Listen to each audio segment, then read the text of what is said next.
Amahoro amahoro bwoko bw'Imana ndabasuhuje ubasuhuza n'ubundi ni mugenzi wanyu bwoko bw'Imana Sibomana Anastase ndasuhuza bwoko bw'Imana muri hirya no hino ku isi ndasuhuza abari mu gihugu cy'u Rwanda ntara amajyepfo amajyaruguru iburasirazuba n'iburengerazuba ndetse n'umujyi wa Kigali ubwoko bw'Imana bagenzi bacu ntabwo nabirengagiza bari muri Afurika yose ndetse n'ubwoko bw'Imana bagenzi bacu bari muri Amerika ubwoko bw'Imana baboneka muri Aziya, Europe, Australia ntabwo twabibagirwa ndabasuhuje cyane rero amahoro y'Imana nagumye abane namwe yego nk'ubwoko bw'Imana twagarutse kugira ngo dufashanye n'ubundi nyirizina kugira ngo twunguke byinshi nyirizina kugira ngo tubashe gukora igikwiriye tukiri kuri uyu mubumbe w'isi kugira ngo dukore ibyacu cyangwa iby'inshingano tugomba gukora nk'ubwoko bw'Imana rero ndagusaba kugira ngo mu gihe kino kiganiro gitangiye we kubyiherana ngo cyumve wenyine ahubwo menyesha n'uruhande rwawe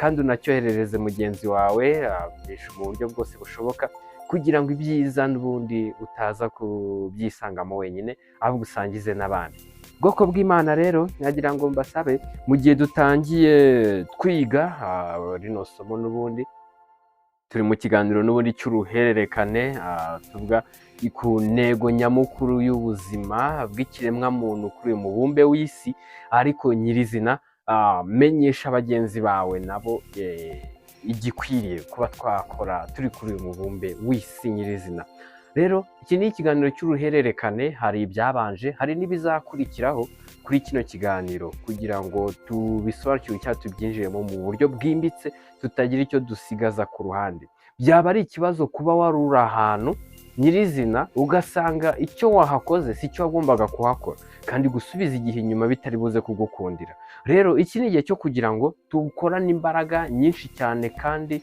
zikora ibintu byinshi mu gihe gitoya habeho no kugira ngo dukore iby'ingenzi twamagariwe gukora ese icyo ugomba gukora wahamagariwe urareba ko ari nde wakiguhaye nyirizina twebwe icyo tureba ni icy'Imana idusaba gukora yego icy'Imana data wa twese dusaba gukora Imana ihoraho Imana yahozeho n'ubiriho kandi izahoraho ituma biba ariyo Jehova yego niyo tureba nyirizina icyo yatumenyeshe tugomba gukora nk'ubwoko bwayo nk'ubwoko bw'Imana rero nkajya ngusabe ufate ikaramu ufate mashine yawe desktop laptop se cyangwa telefone kugira ngo ubashe kwandika ibyigisho nk'ibi ngibi cyangwa icyigisho nk'iki ngiki kugira ngo ubashe kubisobanukirwa mu gihe gitoya kandi usobanukirwe byinshi cyangwa kugira ngo ubashe kubizigama ubone n'uburyo uzabyigisha abandi kubera ko ibi byigisho twigira kuri iyi channel ya Irera TV1 nibyo by'ingenzi kuri twebwe ndetse n'abagenzi bacu ndetse n'abazadukomokaho rero ni ngombwa kuba ubifite byose nyirizina kugira ngo bikorohere kubisobanukirwa mu gihe gitoya kandi usobanukirwe byinshi kandi nanone bikorohere kuba wategura icyigisho wigisha abandi kandi kiri mu buryo bwiza bunoze bwuzuye yego bigusaba kugira ngo tugendane rero tugiye kureba nyirizina mbese ubwoko bw'Imana cyangwa mu buzima tubayeho muri isi ese kwiga ijambo ry'Imana biri mu ntego nyamukuru y'ubuzima bw'ikiremwa muntu kuri uyu mubumbe w'isi ngiyo intego turimo kurebaho nyirizina ese nyirizina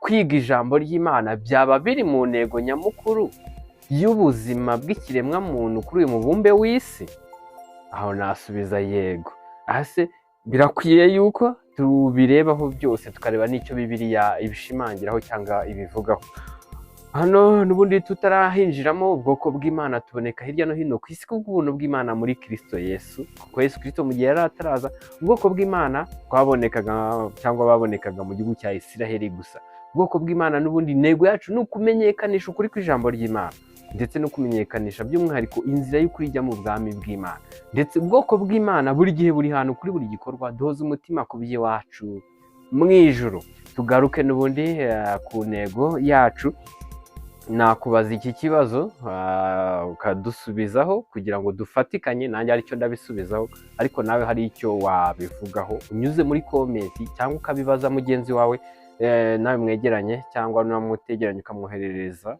nawe akagira icyo abisubizaho kugira ngo dufatikanyirize hamwe nk'ubwoko bw'Imana ndabaza ni ese koko kwiga ijambo ry'Imana biri mu ntego nyamukuru y'ubuzima bw'ikiremwa muntu kuri uyu mubumbe w'isi?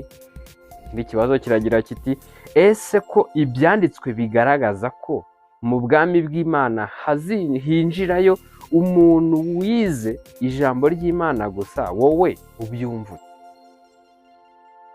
Yego, tubwire ese Bibiliya yabivugaho iki?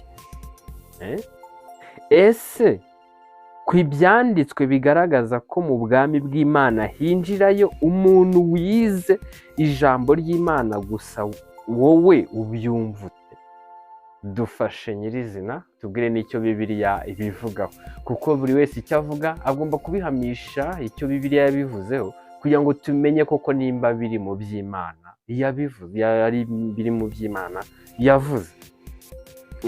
Njyewe icyo ndabisubizaho, nawe uraza kudusubiza muri komenti. Ndareba mu rwandiko ubutumwa bwiza uko bwanditswe na Yohani ibice 6 umurongo wa 45. Yesu Kristo ubwo yari arimo avuga, yaravuze ati byanditswe mu byahanuwe ngo bose bazigishwa n'Imana. Umuntu wese wumvise ibya Data akabyiga aza aho ndi.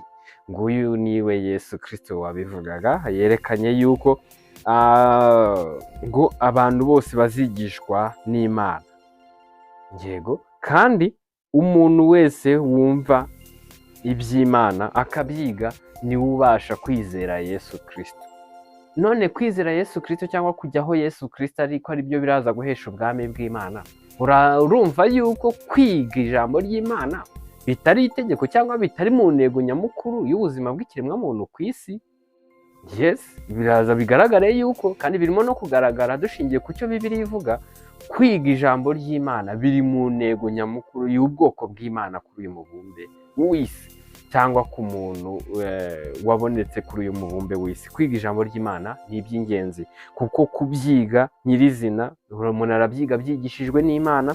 Ikindi nanone, umuntu wese wumvishe ibyo by'Imana akabyiga niwe ubasha kwizera Yesu Kristo. Turakomeza tureba Bibiliya iki bishimangiraho cyangwa ijambo ribivugaho nyirizina. Uraza usange n'ubundi nta umuntu uri bubashe kuba ubwoko bw'Imana atigishijwe. Agomba kubanza kwigishwa, yamara kwigishwa hakaza gukurikiraho n'ibindi mpaka ageze kubwo agera ku kigero cyo kuba ubwoko bw'Imana, ndetse akaba abaye n'umuragwa w'ijuru, ndetse akaba abaye umukiranutsi, yego, ku bwa Kristo, ndetse akaba abaye uwera, ndetse akaba abaye umuragwa w'ijuru, abaye umurokore, abaye ukijijwe, abaye uwera, abaye umutagatifu, kubera ko abiheshejwe yuko amaze kwiga iby'Imana. Yamara kubyiga akizera, yego, akabyizera, yamara kwizera, yego, akabona kuba ubwoko bw'Imana. Turebe irindi jambo ry'Imana ribishimangiraho mu butumwa bwiza ko bwanditswe na Mariko ibice 16 umurongo wa 15 kugera ku wa 16. Niho havuga hati, arababwira ati mujye mu bihugu byose mwigisha abaremwe bose ubutumwa bwiza, uwizera akabatizwa azakizwa, ariko utizera azacirwaho iteka. Hano naho ni Yesu Kristo wavugaga, arimo kubwira abo yari yarigishije. Arababwira ati mujye mu bihugu byose mwigishe. Abangaba bari kwigishwa nyirizina ni abataramenya. Bamara kubigisha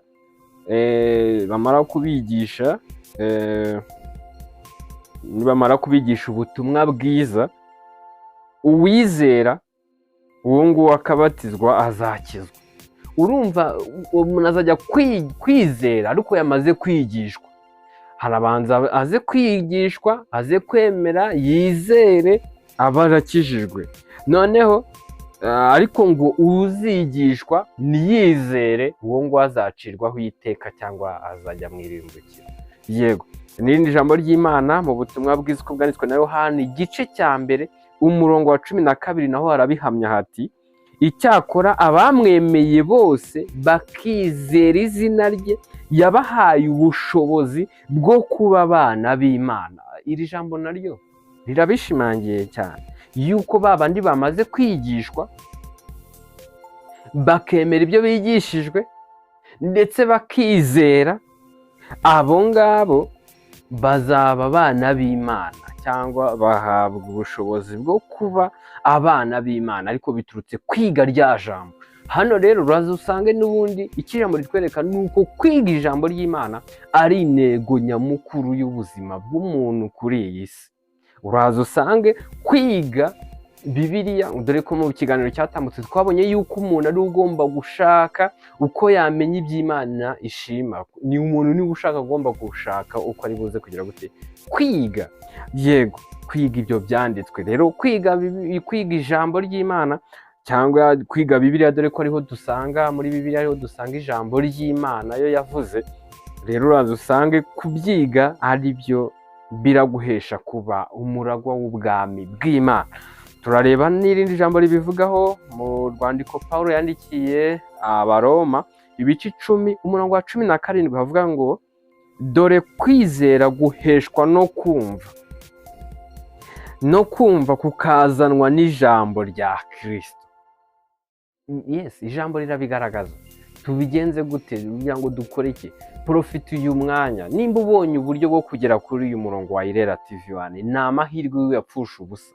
Iki ni igihe cyo kwiga kugira ngo dusobanukirwe aya mahirwe, kandi wamenye kugera kuri uyu murongo ukaba urimo no kwiga ibi byigisho twiga, wibyihererana, ahubwo ayo mahirwe yageze no kuri mugenzi wawe, umuhe link yicano abashe kwigiraho naho byinshi. Ngira ngo iri jambo niribyerekanye rijye ryerekana yuko kwiga ijambo ry'Imana ari itegeko ku muntu kugira ngo abone kuragwa ubwami bw'Imana. Ego tukomeze hano, haraza herekana ngo dore kwizera guheshwa no kumva. Umuntu wizera ibyizerwa cyangwa wizera Yesu Kristo ko yamucunguye, abiheshwa nuko yabyumvisha. Kuko kubyumva abyumva arimo kubyiga, noneho uko kubyiga bikabiheshwa n'iki? Bizanwa n'ubutumwa bwiza cyangwa bikazanwa n'ijambo rya Kristo. Yego, turebe n'ijambo ry'Imana ribishimangira, ntacyo turaba dusubikiye kuri uyu murongo, ariko ni myinshi cyane, iyi ni mikeya tuba tuvuze. Niyo mpamvu nawe uba ugomeza gucukumbura ukabyibona icyo ijambo ribivugaho. Niyo urebye hano mu Baheburayo ibice 11 umurongo wa mbere haravuga ngo kwizera ni ukumenya rwose ibyiringirwa udashidikanya ko bitazaba, kandi niko kuduhamiriza ibyo tutareba ko ari iby'ukuri.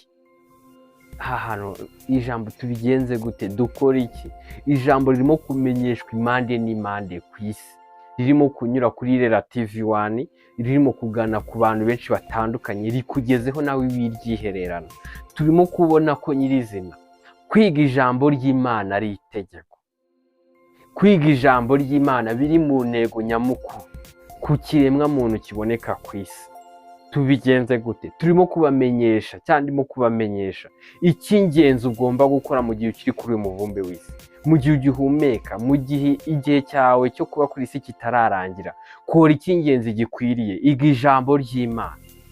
Hano ijambo ritweretse ko kwizera tuzi yuko kwizera Yesu Kristo nk'umucunguzi wacu ari byo biduhesha kuba umuragwa w'ijuru. None uko kwizera ngo ni ukumenya rwose. Wamenya rwose cyangwa wamenya ikintu utakize cyangwa utagisobanuriwe. Uko gusobanurirwa niko kwiga. Yego, rero birakwiye yuko ibi bintu utabyiherera n'ubwo urabimenyesha n'abandi.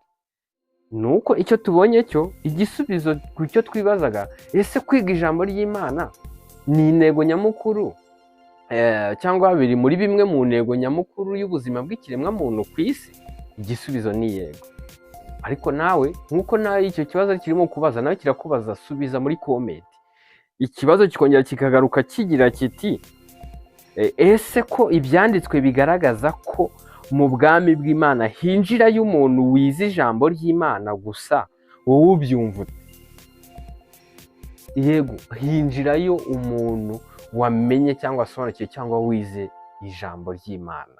Yego, nawe dusubize muri comment icyo bivugaho. Ndabashimiye cyane bwoko bw'Imana mwabanye natwe muri kino kiganiro cy'uruhererekane, ese intego nyamukuru y'ubuzima bw'ikiremwa muntu ku kuri mumbe w'isi ni izihe cyangwa ni iyihe? Yego rero ndabashimiye cyane ubwoko bw'Imana, n'ubundi intego yacu no kumenyekanisha ukuri kw'ijambo ry'Imana, ndetse by'umwihariko kumenyekanisha inzira y'ukuri ijya mu bwami bw'Imana. Ubwoko bw'Imana buri gihe buri hantu kuri buri gikorwa duhoza umutima ku by'iwacu mu ijuru.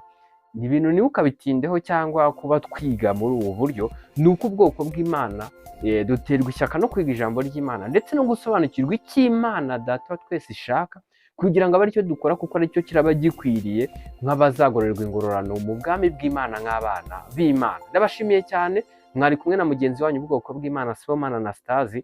Yego turabana buri munsi. Ndabashimiye cyane rero, amahoro y'Imana n'ubuntu bw'Imana bibane namwe, mubiheshejwe no kumenya Imana na Yesu Kristo umucunguzi wacu. Murakoze cyane.